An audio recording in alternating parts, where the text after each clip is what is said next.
Good morning, everyone. My name is Amy Major, and I'm Recruitment and Admission Manager here at Saïd Business School, University of Oxford. So thank you very much for joining us from whichever corner of the world you might be dialing in from, be it the morning, afternoon or evening. This morning we're going to have an online information session. This will be an overview of different areas that you might want to sort of consider, really. So touching on the experience here at Saïd Business School within the University of Oxford, also covering some information on the MBA curriculum, what our class profile looks like, so who actually comes to the Oxford MBA, and also moving on to some application tips and when you might want to apply. Just to also make you aware, we do have an application tips specific webinar which will be on the 26th of March, which I am also hosting. So today we'll talk about application tips, but not as in depth as you will hear on the 26th of March. So to get us going, I guess what you see here is an image of some of our alumni from 2 years ago in their traditional Oxford gowns, which you wear for your exams and also for graduation here at the Saïd Business School as part of the university. So I thought I would just touch on why you see people wearing these what you might argue quite traditional and funny outfits here. So but moving on to the next slide. So this is probably, I think, a great image and what you sort of think of and the image that you conjure in your mind, and also if you Google image Oxford University. So why do I show you this image? So those two logos that you see in the top left-hand corner, University of Oxford and Saïd Business School, are very much inextricably linked. The business school is very much embedded in this university. So we have a 22-year-old business school that's embedded in an 800-plus-year-old university. Very much debates out there as to how old Oxford University actually is. And the reason I show you these today is that the experience you have is within the business school in the context of the wider university. So this is gives an environment of a much broader conversation. It means that we have lots of full-time faculty here at the business school, but we are also drawing on the wider research across the university. We are using practitioners, industry leaders, and drawing on that wider department environment. I just did have a note to say we had lost sound. Hopefully that is back and nobody has missed too much there. So also I wanted to touch on the sort of location of the business school, and I'm aware that we have a really global audience dialed in here today. So the business school is in Oxford. Oxford is around an hour on the train from London, and the business school is really conveniently located right next to the Oxford train station. So very, very easy in terms of travel to London, and I'll come on to obviously sort of our career department work and the outcomes of our MBA. So really sort of crucial that you understand that you aren't outside of the sort of hub and the noise of London and career opportunities there. Oxford is geographically located in a great place in the UK. Just to show you here a quote from our Dean, Peter Tufano. We just actually had one of our quarterly town halls here in the business school with the dean. So I've just been listening to him, and someone asked him his sort of top 3 priorities for the business school over the next 3 years, which I thought was quite an interesting question to pose. And I think, you know, what he said just then and the quote you see here really resonates with me, is that Saïd Business School is looking to develop that next generation of responsible business leaders. Oxford University and the business school itself is never thinking 2 years in advance, it's thinking a couple of decades. How do we create MBA leaders, people that will go on into the world and have an impact on society, its people and business? So I'm going to move on to speak about the curriculum with you. And I think what I show you here in many ways just scratches the surface in terms of the opportunities that are on offer to you in the business school and in wider Oxford. So the message I want to leave you with today is that this is a 1-year intensive experience. So with many 1-year courses, you will find that it's very much the core courses in the first term. In the next slide, you'll see the arrangement of that curriculum. But you have a wide breadth of elective courses to choose from, and we'll see a range of those in one of the coming slides.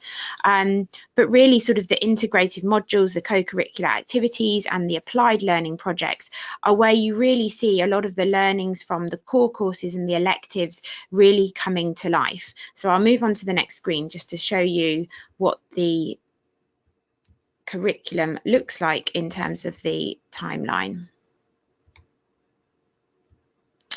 So as you can see, it's quite an intense programme starting in September. So we have one entry point in September into the programme, very much commencing with the core courses, and there's an element of really sort of getting these completed and done by December when you break for the Christmas holidays. You then come back in the Hilary term, and that's where you start to pick up electives, and you also then start to get working on group projects. So just to sort of break this down, our cohort is around 320 students. For the core courses, we split the cohort into 4 groups. So you'll be in a group of around 80 people for all of your core courses. Once you start your electives, obviously you're then in much smaller groups, which would then be a mixture of people from across those groups of 80. Within that, you then have a study group, a group of 5 people, and by design that will be a really culturally diverse group and people from very different backgrounds. This is the group that you then work with for the GoTo Global Opportunities and Threats Oxford project. It's a compulsory project, and we have the same theme every year, which the GoTo project for both the MBAs and our executive MBA program as well. And this year the topic is the future of energy. So what we are trying to do through the GoTo project is to get you in a team thinking about a large scale issue, something that can be addressed on a completely global scale, and having you as a team create a business model that in some way tackles a problem. Previous GoTo projects have been the future of healthcare, also big data, and as specific as water scarcity about 3 or 4 years ago. For anybody wondering at what time the GoTo project is announced each year, it's typically in the summer before you start in the September. So obviously, as you can see, our current students are just working on GoTo. In fact, they have just had their presentations this week to present their GoTo projects. As you move into the Trinity term, April to June, so Trinity, and I'm obviously using some Oxford language here, so Michaelmas, Hilary and Trinity is very much the language that we use on campus to refer to the academic terms. You can see that you're very much focused on electives, and I'm going to show you in the next slide a huge range of the electives that we have on offer. So the course by this point becomes very much about crafting your time and your energies based on your future passions, potentially on areas where you're looking to fill certain gaps in your skill set, or perhaps you're looking to further your skills in finance, so you choose a suite of finance electives. But for the most part, we see people choosing a very diverse set of electives throughout the terms. You then have the entrepreneurship project, and for this we allow you to self-form a team. The entrepreneurship project is effectively a test bed environment for a potential startup idea. You need not be an entrepreneur. Potentially one of your fellow classmates will have a business idea and you potentially want to be part of their team. And there are some amazing success stories of students that have used the entrepreneurship project as a test bed for an idea that they have then gone on to found post MBA. Running through in the sort of orange brownie colour there, you can see the integrative modules. So these for me really underpin, if we think back to the slide we saw from the Dean about how do we create that next generation of responsible business leaders, this is what the integrative modules really underpin. And in time element, they're quite a small sort of time element of the programme, but they definitely are the sort of foundations of what Saïd Business School is founded on. Then coming on to the summer, So you have 3 options here in the summer. The first is to stay in Oxford and do some electives. Surprisingly high number of students do opt to do the electives, and I think the reason being is that September to June passes quite quickly. A lot of students say, well, never again will I find myself in somewhere like Said, where I have a wealth of learning opportunities on offer. The electives also work quite cleverly in that they run for, so you actually have, think of July and August as around an 8-week period, and the elective will run for a whole week. So it's effectively like your full-time job for a week, and then you have 3 weeks free, and then you come back for another week, you have another 3 weeks free, and then you have another week. So you have 3 weeks where you're working on the electives. So for a lot of people, they actually then choose to do some kind of maybe mini internship or project around the electives, potentially even take a holiday or a vacation, or potentially you're working, maybe you're staying in Oxford and you're working on your entrepreneurship project further, or maybe you have found a project through one of the wider departments of Oxford University. So we really see people choosing a wide range of options here to fit around the electives. The other option is an assessed internship. So these would typically be, these are internships for credit for the programme. For the large part, they would probably be with larger MBA hiring companies. So thinking of sort of, big firms and banks, thinking of some of the big global tech businesses, but also obviously London has a huge startup ecosystem, and definitely seeing more students taking up internships in startup environments in London. The third option is very much what I would say it is on the tin. It's a strategic consulting project. So that's a project undertaken with a couple of other MBAs to an organisation. So it could be in the UK, it could be internationally, but a consulting project within an organisation for that summer period. We then, we don't sort of show it here on this slide, but everybody then convenes back in Oxford for a week at the beginning of September for graduation and a great celebration week. So it's a really sort of fun-packed, intense year. It's definitely something that shouldn't be underestimated in terms of the ability to time manage during this one-year course, and also obviously the academic rigour of the programme. You'll see at the bottom there, we mentioned some co-curricular activities. I'll come on to some co-curriculars around the business school and the university a little bit later on, but we mention here a couple of our career-focused labs. So the finance lab, consulting development program, and the impact lab. The consulting development program is open to anybody looking to maybe develop their case study skills or looking to maybe pivot or accelerate a career in consulting. And then the finance lab and impact lab have mini applications once you have been admitted to the program.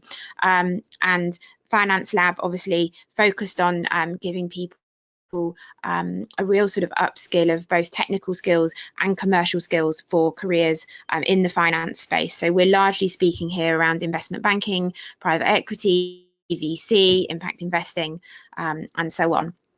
And the Impact Lab obviously is a very broad lab co-curricular.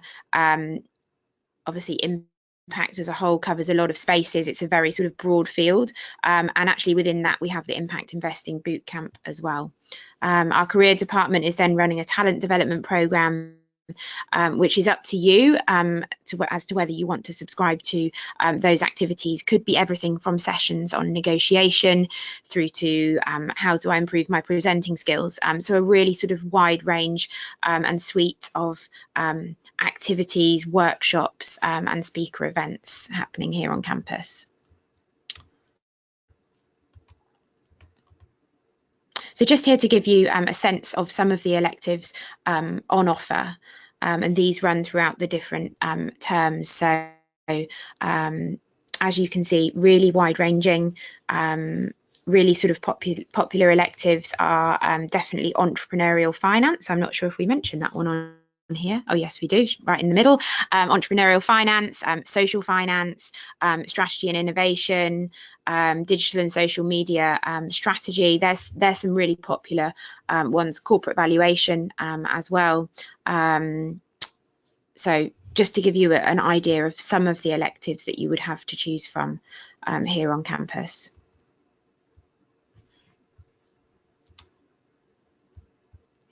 And this really just gives you a flavour of some of the outside of the classroom experiences. So if you can remember the course schedule slide, you'll have seen that there's the Hillary term runs from January to March. There's then a 3-week break before you come back for the Trinity April to June term.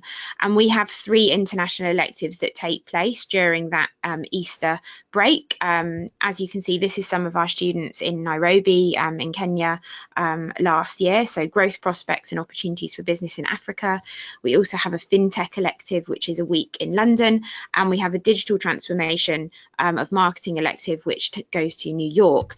These run for a week, so typically we would recommend that you take one of these electives, and then during the Easter break is also quite popular for students arranging career treks, which they generally arrange with the Career Development Centre, so in tandem with the Career Centre, to look to visit companies, obviously with career outcomes in mind from those.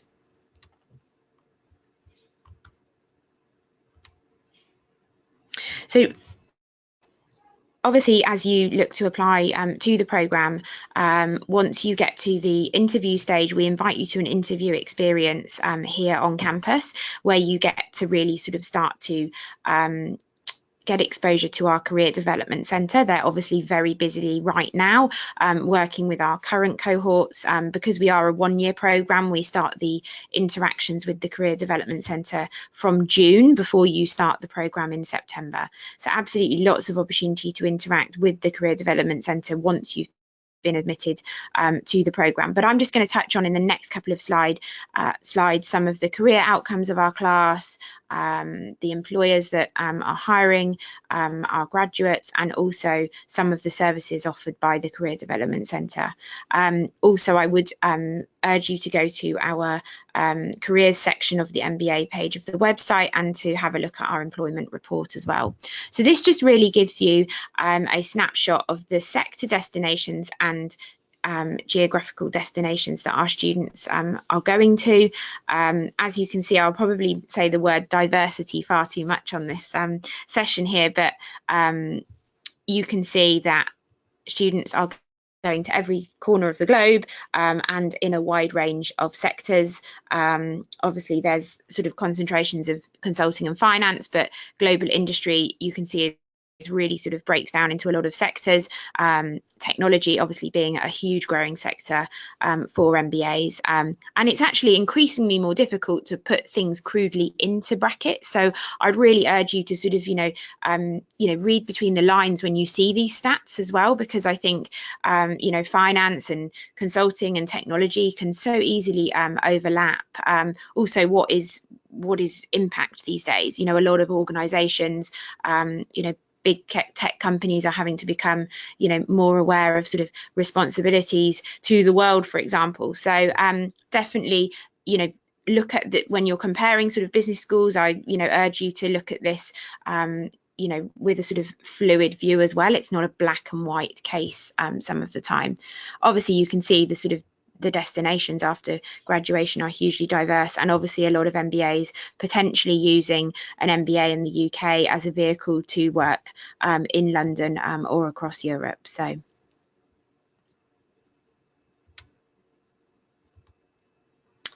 this just really gives you a sort of flavour of the services from our Career Development Centre. So the Career Development Centre is on campus. It's here within the building, so it's very accessible. We crudely do break it down into 4 industry sectors. So we have sector advisors in the 4 sectors of finance, social impact, consulting and global industry. And a lot of the support will be the same across all of those sectors, and obviously is then tailored. Obviously, when we think about the finance lab, the consulting development program and the impact lab, it's obviously really sort of sector specific in many ways. But for every sector, there is CV and application support, there's one-to-one coaching sessions, there's a whole host of industry advisors, there's the ability to have mock interviews, and of course a huge part of the work by the Career Development Centre is via our employee engagement managers, who ensure that we have the best employers coming to campus and employers that are looking to hire MBAs through structured hiring programs. We do also have employers coming where maybe they are looking at a smaller intake of MBAs, where we maybe have alumni connections as well. But a lot of the names you will see coming to campus are the names that you will see on this next slide here, which just gives you a flavour of some of the companies that have hired Oxford MBA graduates. So on my way back up to the office just after the town hall, I bumped into one of our students who had just had her second interview for McKinsey and had just received her offer. So that was a great result to see. But as you can see, really wide ranging in terms of the sectors. A lot of the companies that I'm sure maybe some of you on this call already work for or could be targeting.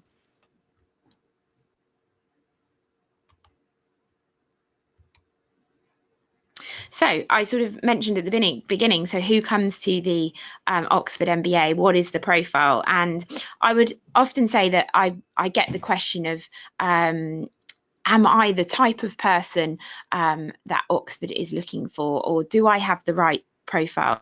And the answer to that is that we really consider your application by using a really holistic process. I'm going to come on to sort of some application tips, but our class profile is incredibly broad. It's incredibly diverse. It's not a one-size-fits-all approach. We aren't looking to admit a certain percentage of people from certain parts of the world, or dependent on the passport you hold, or the background that you come from. So as you can see here, this class profile very much speaks to that. So we do intake a cohort always of around 300 to 340 students. So that's the goal for us to have on campus. So that is a target.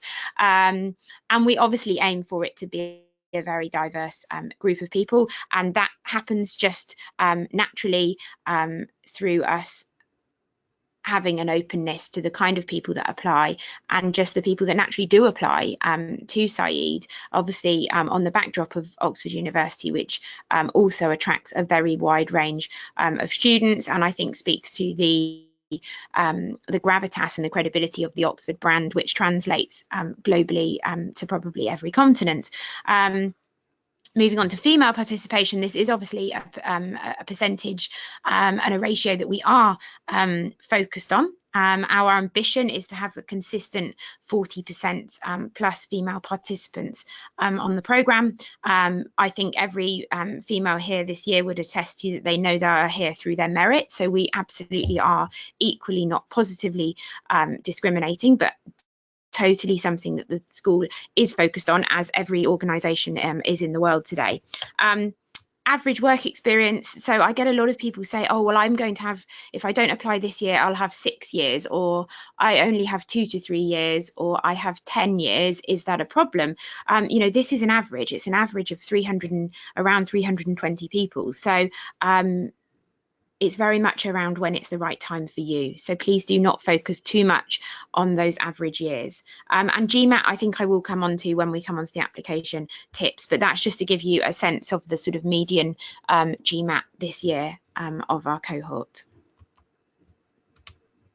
And this, I guess, just really shows you how the sort of regional nationalities break down. So as you can see, North America there, well, actually Asia as a whole, Asia and North America being the two larger groups. Obviously, when we talk about North America, we are also including Canada in that. So definitely Said is very popular with Canadians, and the Oxford brand definitely does speak volumes in the US. We have a lot of students, you know, immediately pivoting back to the US market, and you know, finding great career development roles where their CV is in a pile against people from, you know, other leading US schools. Obviously aware there's a lot of choice in the US MBA market. And clearly you can see some other sort of, you know, interesting, you know, stats there. 11% of our students coming from Africa. It is a region on which we have developed a focus as the school, as a school. It's probably, you know, the continent of the world where least people are coming to MBAs, but there's an absolute growing appetite. It's a continent with a great deal of opportunity and development over the next however many decades, and that's a reason why Saeed absolutely has an interest in Africa as a continent. Obviously, Asia, a very, very big region, including, you know, Southeast Asia, East Asia, and South Asia, and again, there are some amazing alumni communities in some of those global hubs in Asia.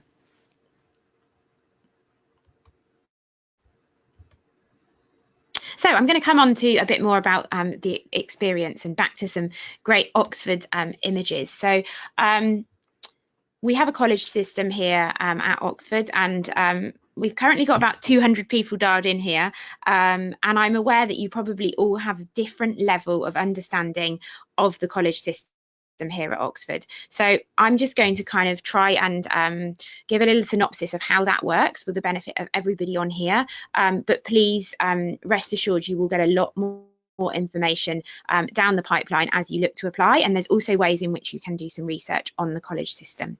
So think of Oxford University as the holding company, so to speak, with around 38 subsidiaries. So this is how I like to think of the college system.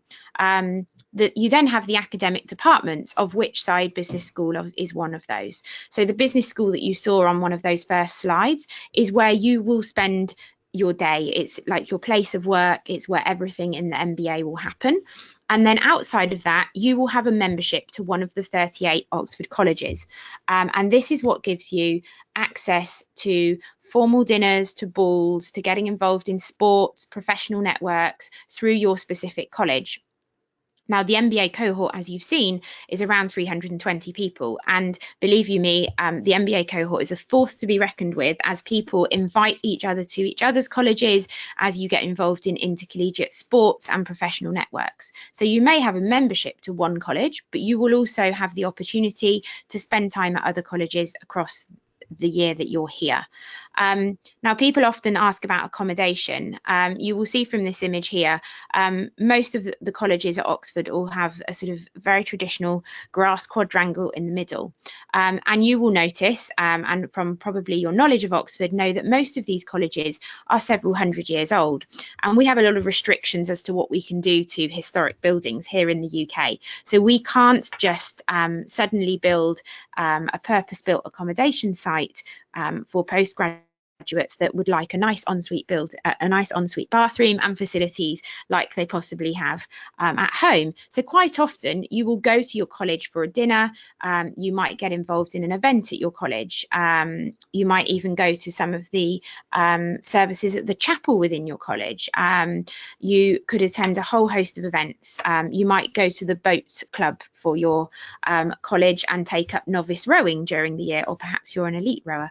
Don't want to presume everyone's a novice rower on this session here, but you might live around 5 to 10 minutes from your college. So the city of Oxford is very much the campus. It doesn't have walls to the campus, so to speak, and therefore a very immersive experience where you're probably moving around Oxford on foot or on bike or by a bicycle, and you are going between the colleges and between the business school and your college building or where you live. You literally could not be more than about 15 minutes away from the business school or your college if you tried to. So it's a very, very immersive experience. In that everybody is living within the close surrounds of the Oxford University campus. So hopefully that just explains to you a little bit of how the sort of system works. I would urge you to go online and just Google Graduate Colleges Oxford. The first result that you get should be a link through to exploring all of the colleges and getting a little bit more of a sense of the system. And here, just quite simply, is a picture of people at a Oxford University ball. The person who sent me this picture, actually probably about a year ago, this is actually a shot from the morning after one of the Oxford balls. So there you go, just to give you a sense of the kind of the balls and parties that can take place within the university. And this is actually at Green Templeton College, which is one of the most popular colleges with our MBAs and has a very big intake of the MBAs. It actually takes around 60 to 70 of our MBA students every year. Then within the wider Oxford experience, there's a lot. I've mentioned speaker events, societies, clubs, and sports. We also have this great building, this great place, an institution, which is the Oxford Union, which is the historic debating society of Oxford University. It hosts debates where students, even our MBAs, will get involved in debating. So a great place to sort of hone and practice your skills. And it also welcomes all manner of speakers from political leaders through to celebrities, sporting personalities. If you go on to sort of Oxford Union and you look at something called the term card, you will see the range of speakers that we have coming to the business school. So just in the last week, we had Malcolm Turnbull, former Prime Minister of Australia. We also had an advocator called Rose McGowan, who some of you may know and associate with the Me Too campaign. We had a lady called Stacey Abrams, who has been very much at the sort of forefront of the sort of race for the Democrats in the US and in the state of Georgia. So that was just in like 1 week at the business school. We've also had the likes of, if you think of Formula One, we've had Nico Rosberg, we've had Michael Bloomberg. So just really far reaching in terms of the speakers that you would get to see here at Oxford University. And then there are some other centres, activities that you can get involved with. I touched on sort of student treks, but I would like to speak about the Oxford Foundry and the Skull Centre. So the Oxford Foundry, you can see an image here of the Foundry. It's a co-working and accelerator that is located a couple of minutes walk from the business school, funded and founded by the business school, but very much for the whole of Oxford, hence the naming, the Oxford Foundry.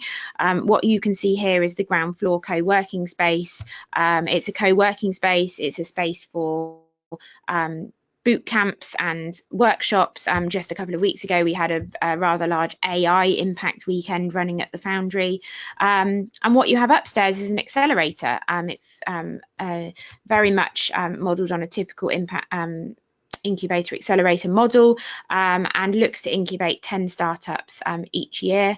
And to pitch your startup for the Foundry, you have to have you can be a sole founder, but you could also be a co-founder, and it could be that your co-founder is not a member of the university, but you are.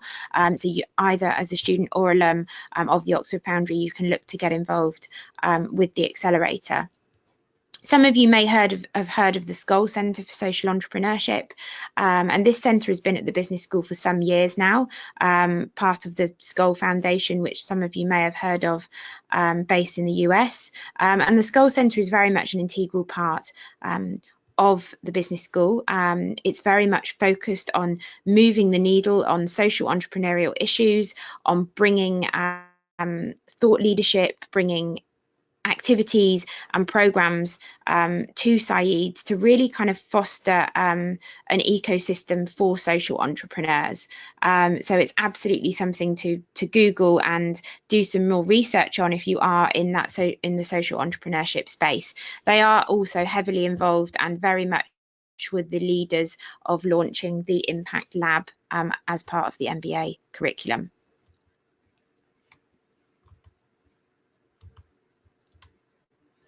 So I'm going to come on to some application requirements. So what I firstly want to mention is that we are one of those business schools that ask that you have everything in place at the point that you apply.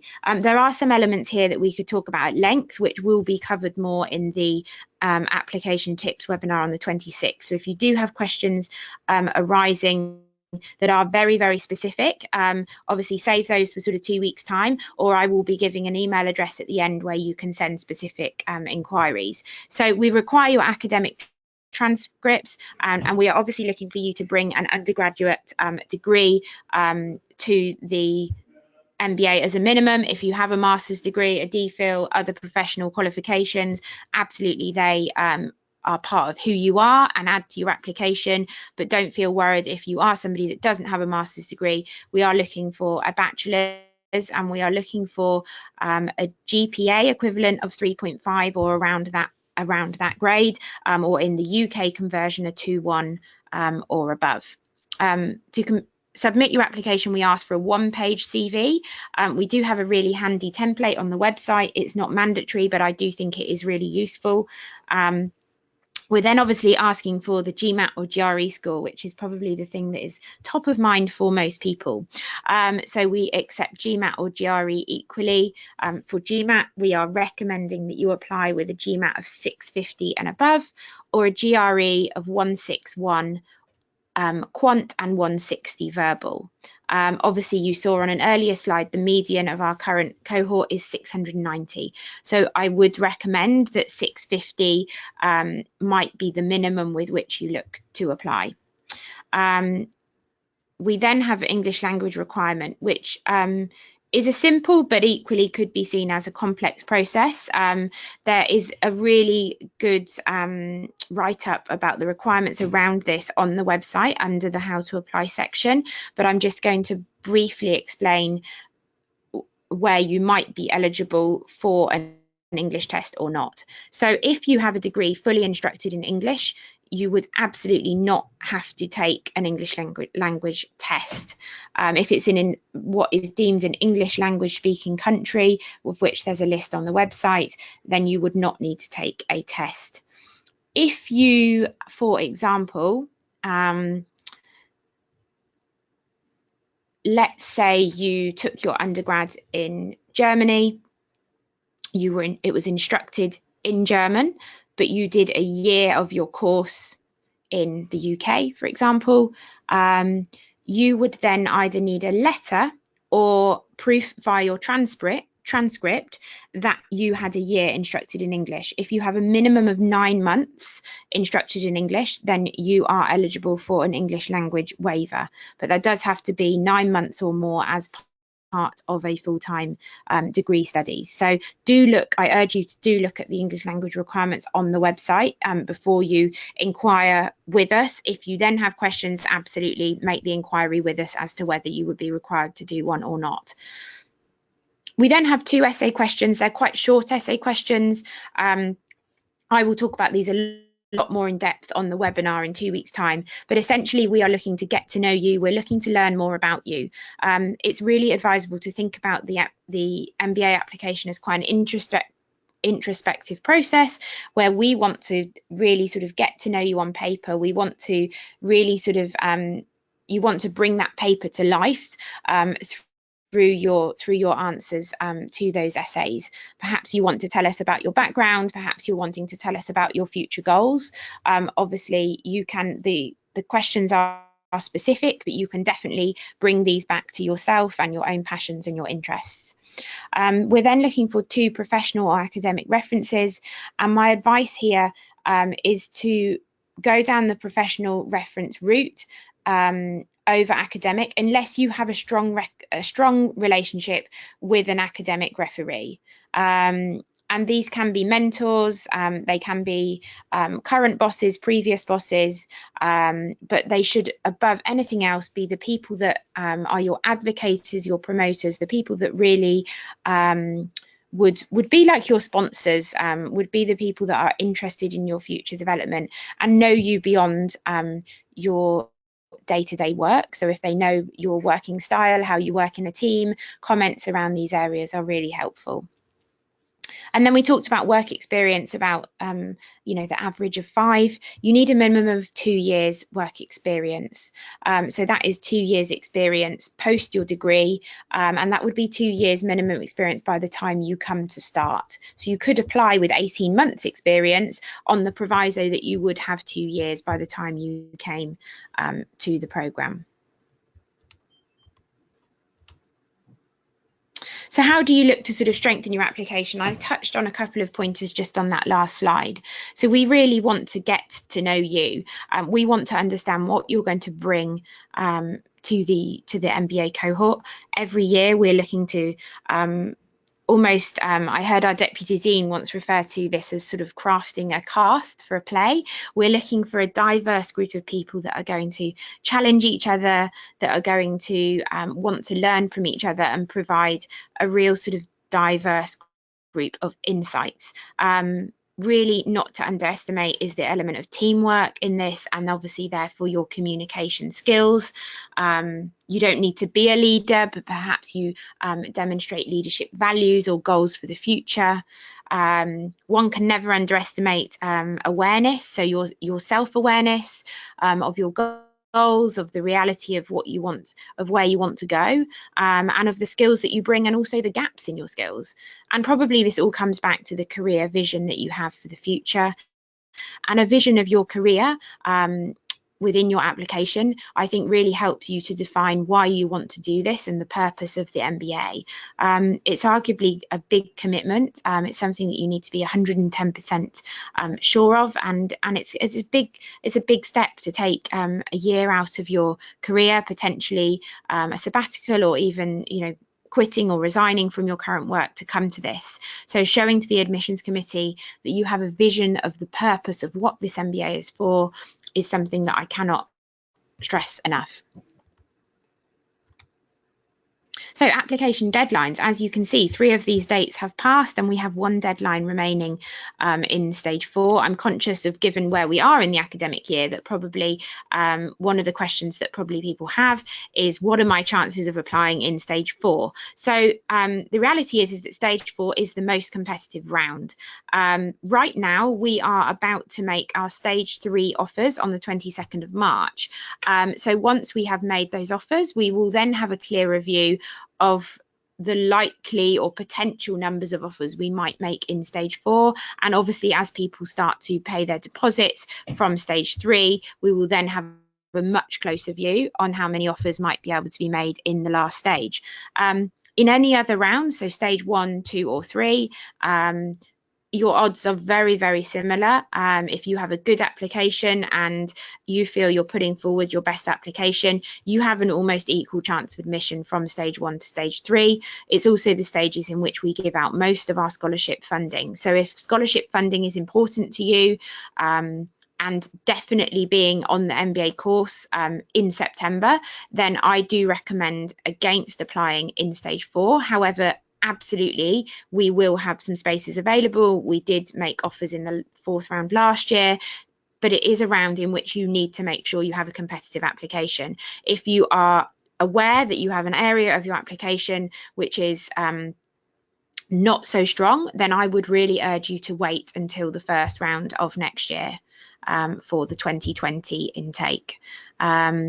Obviously, we will look to, we're already discussing likely deadlines for next year's cycle, and they will be released in around June, July time. So you will then know what those deadlines are for next year. We will always have a September deadline and we will always have a January deadline. And then the others in between could change and shift slightly, so just to make you aware. But I would, my overall recommendation is to never apply until you're ready, until you feel what is your best application that you're going to give. And obviously we are welcome to inquiries as to whether your application does or doesn't look potentially strong enough to apply in that last round, given it is slightly more competitive. So moving on to sort of scholarships, and I can see a couple of questions popping up regards funding. The message I want to sort of send out here is that, you know, scholarships are competitive. That is probably the way people want to get funding, but equally they love it when they know that it's really competitive. You want to know you're part of that sort of upper quartile and elite group of students that have been awarded a scholarship. Our scholarships are largely merit-based, so we are assessing you on the overall merit of your application. And I really want to stress that is not just a GMAT score. That is not just whether you have a 4.0 GPA. Equally, you would need to be in the sort of upper range, likely for most of the scholarships. Equally, if you look to the SCOL scholarship, that is based on you being a successful social entrepreneur. So potentially your social entrepreneurial skills are more important than you having a 700 plus GMAT. Equally, if you're being awarded the Africa Dean scholarship, maybe your focus on the African continent could be more important. Equally, we have the Forte Women's Scholarship, which are a gender-focused scholarship as well. There are scholarships also through the university, and all of our scholarships for the university have a deadline of January.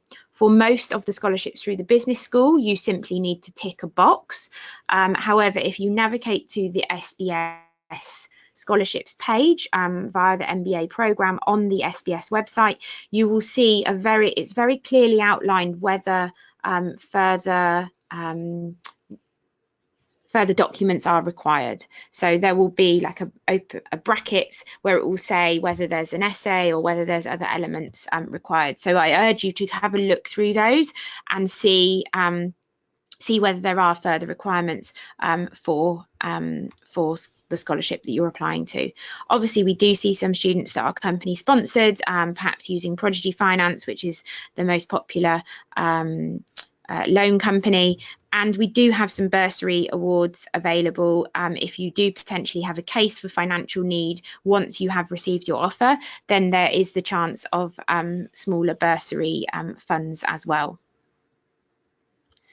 Just to mention as well that we do have specific scholarship webinars as well. So I definitely recommend you to dial into those when we have those if funding is important for you.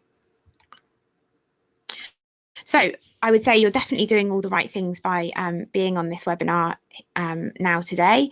You know, some things that you can do, and I will touch on a few things here, but perhaps a couple of other things as well. So if you are based in the UK or if you are travelling to the UK at any point, you are welcome to come and visit us on campus. You'll also be aware that in recruiting admissions we travel a lot, so we do ask that you fill in our campus visit form. We recommend and we ask that you visit from Monday to Friday because we are largely sort of travelling on the weekends, and the weekends that we aren't can be quite precious. Also, we want you to get a view of campus when people are here, when it's busy, when our students are around. If it is during the term time, we can arrange for you to go into a live MBA lecture class where possible. We do also have open days. Our next open day here on campus is the 7th of June. So I'd really recommend an open day. Equally, if you cannot visit, I mentioned earlier that once you get to interview, we do invite you here to campus. So you have on the application tips webinar, I'll go into this in a lot more detail, but you have the chance to come here for an interview experience. It consists of a college dinner and lots of great sessions here at the business school. So that's another way to interact if you can't visit before you apply. And I really recommend to go on like LinkedIn to have a look at what our community are doing. If you go to the Showcase Side Business School page, you can navigate to alumni, and then you can look through. You can see where our alumni are based, not just for the MBA, but for other degrees here at the business school. I would just recommend you to really get focused on preparing for the GMAT or GRE. It's arguably the one thing that might stop you from applying at the time that you want to. So therefore, having a really sort of clear plan of how you're going to crack the GMAT or the GRE, I think is absolutely crucial to being ready to apply for the application round in which you want to apply. So with that, I am going to move over to questions. So we've got about 12 minutes left for some questions. So I'm going to try and get through these in a succinct way. So please just bear with me. Somebody asking if the slides will be available for future reference. Yes, we will make them available. Somebody asking about the fee. Oh, that's a good point. I should probably mention how much the MBA costs. So for this coming year, it's 57,200, and we are yet to announce the cost of the programme for 2020. So a couple of people asking if you can have 1.5 years experience. So absolutely you can if you had 2 years experience by the time you came to the programme, and that's 2 years experience beyond your bachelor degree, so not including internships.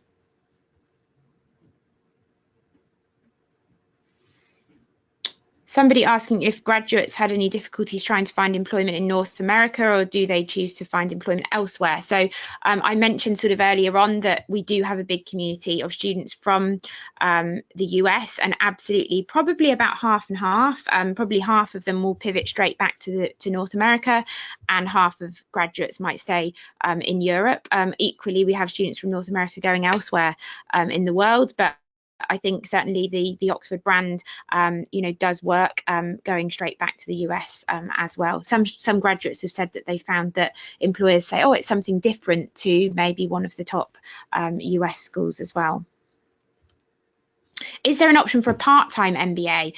So no, we only have a full-time MBA. We do have a part-time executive MBA, but that does attract a slightly different level of candidate in that the average work experience is 15 years, which translates to the average age of executive MBA being 38, so people anywhere from sort of 30s to mid 50s, whereas the MBA is a little bit more sort of 20s through to 30s.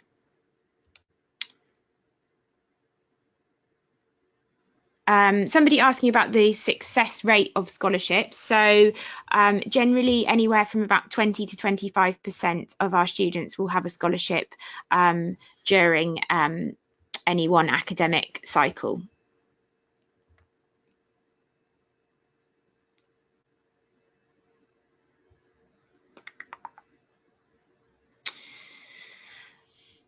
A question here around academic transcripts. So we do ask that you send your transcripts and you upload those as part of your application, and then during the later on in the application process, once you get to interview, we do ask that we have hard copies of your transcripts as well.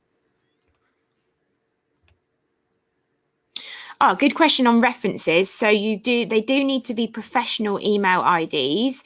If for some reason you work in a company where the person is unable to provide a reference from that work email, they can provide it from a personal email, but they need to cite in the reference the reason for which they are providing it from a personal email address. If there's any further questions around that, don't hesitate to reach out to us.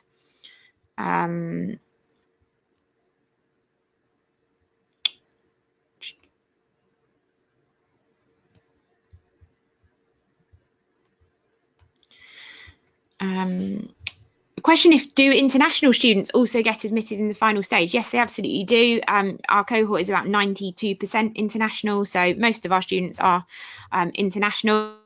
Obviously, just be aware of the things that you're going to have to navigate in terms of arranging your visa, accommodation. I certainly recommend, if anybody is applying and bringing family or children with certainly sort of children with them and looking for childcare, that it's really good to do that early on and apply in an early round. Somebody asking when is the best time to visit campus and what is the best way to schedule a visit. So we have a campus visit request on the MBA homepage. I'm also going to share the MBA recruitment email address in the chat box before we close off. So that's also a good way to send any inquiries through.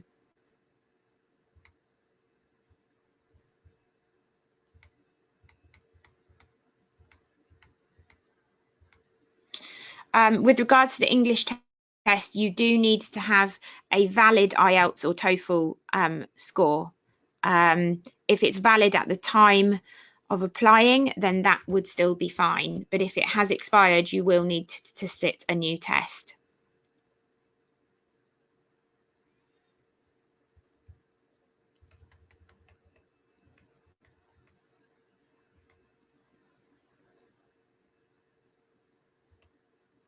Okay, good question here around the balance between GMAT and your degree score. So if you do have a slightly lower degree score, so you have below a 3.5 GPA or lower than a 2-1 degree, so let's just say you have a 2-2, then a 700 plus GMAT could compensate for that. So we would accept people applying with less than a 3.5 GPA and not with a 2-1 degree. So you do just need to focus that bit more on the GMAT to obviously give that assurance to the admissions committee that there's going to be no issues in your ability to cope with the academic rigour of the programme.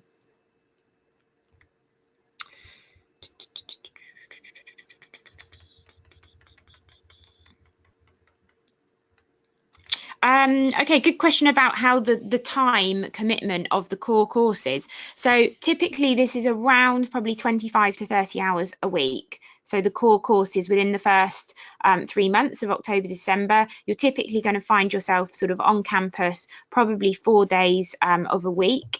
We dedicate Wednesday to careers. A question about whether you can apply and then submit the GMAT. So you do have to submit the GMAT at the point of applying. Are all the African scholarships already awarded? So no, they're not, but we obviously haven't made our stage 3 decisions yet. So I would recommend that you inquire once round 3 is passed. The GMAT, what is the GMAT cutoff score? Well, the range for our GMAT runs from 610 through to 790, or I think 800 this year. So that does tell you that there have been some people admitted with a lower GMAT than what we recommend. Obviously, that would mean that there's something else within that application that has been of particular interest to us, or been particularly strong. So that just shows you that we are taking a holistic approach, but clearly with the average being the 690, the students being admitted with less than a 650 GMAT are few in number.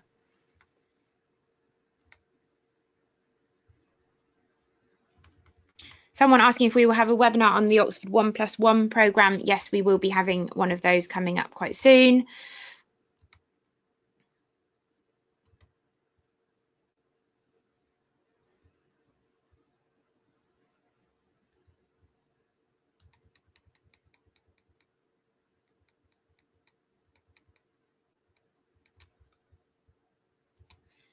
Okay, I'm just trying to get through as many of the other questions that are remaining. Some of them are really sort of overlapping.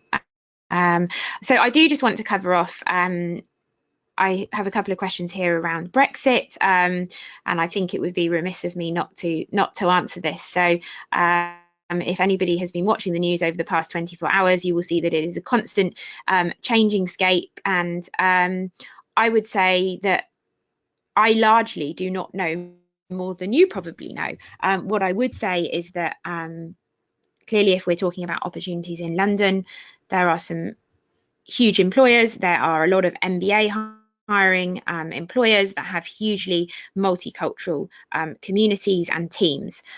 Therefore, I think the ability to get hired by those companies and organisations will not hugely change. Does it mean that you have to be extra prepared, extra ready to apply and be a strong applicant and be conscientious in that process? I think absolutely. I think there are some unknowns, and so therefore it does create just an element of uncertainty, but the university absolutely remains very, very committed to a diverse community, and we see that the hiring companies that we are working for are absolutely committed in the same way. That said, it's certainly important when you're, even without Brexit, it's important to show to a company that you have a commitment to a region.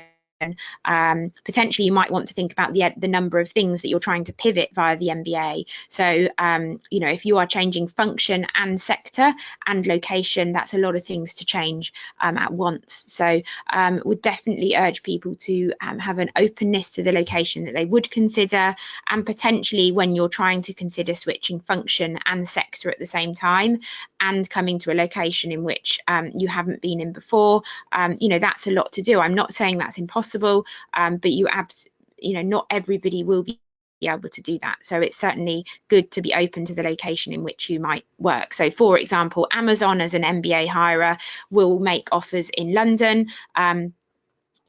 It will also make offers in other locations. So I've just returned from a recruiting event in Munich, and I met with one of our alums who has just started in Amazon in Munich, and she's from Canada, and she said, I had never thought of Munich as a location, and she's been there a few months and just started her role and absolutely loving the experience. So just have an openness to where you might consider.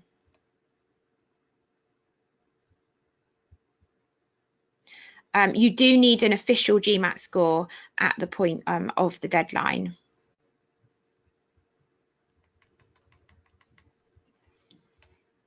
Okay, we have reached 12 o'clock. I'm conscious there are many more questions on here, so I am going to stay online and I'm going to answer some of these, and where it's a personal question, I will send it just to the person asking the question.